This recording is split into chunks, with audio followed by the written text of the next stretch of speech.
In this video, we will try to automate these scenes. Now you can automate this scene by using something called as a follow action.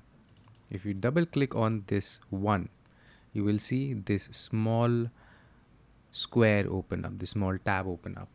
Now it says follow action is off. When you click on this thing, follow action is going to get turned on. So what this does is it's going to assign which scene it should move on to next. You can either select any of these scenes or simply the next scene or the one after that or a random scene. Whatever you choose to do, it's entirely up to you. But for this for the purpose of this video, I'm going to turn on follow action for all of these and we're going to go in one line. Now, when I enable the follow action, if I simply click on this,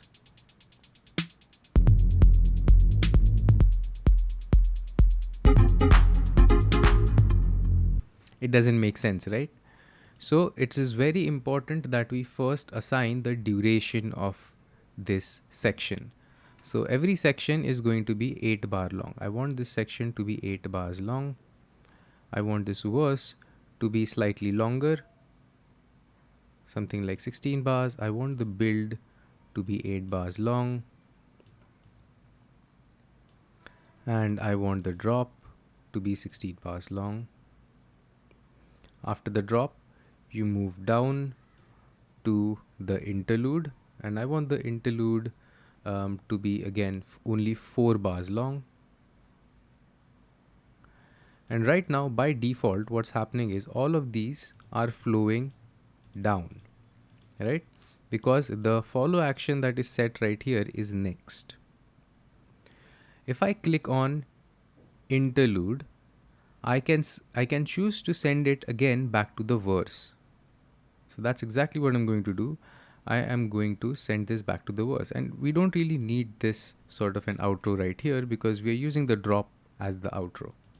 So what I'll do is I'll loop this back to the verse. So instead of next, I'm going to select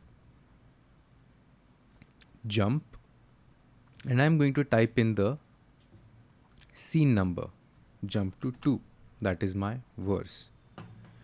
Now when I play this from the beginning, you'll see that it reaches this point, and after this point, after it finishes 4 bars, it's going to jump back to the verse. Let's hear it.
So what we've done is we have started looping all of this back here, and then again and again is going to continue infinitely until we play this scene right here, which has 4 squares. Whenever it has this square, it means stop. So whenever I click on this, it means that the whole progression has stopped.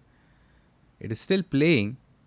The whole playhead is still playing. However, we have stopped the progression.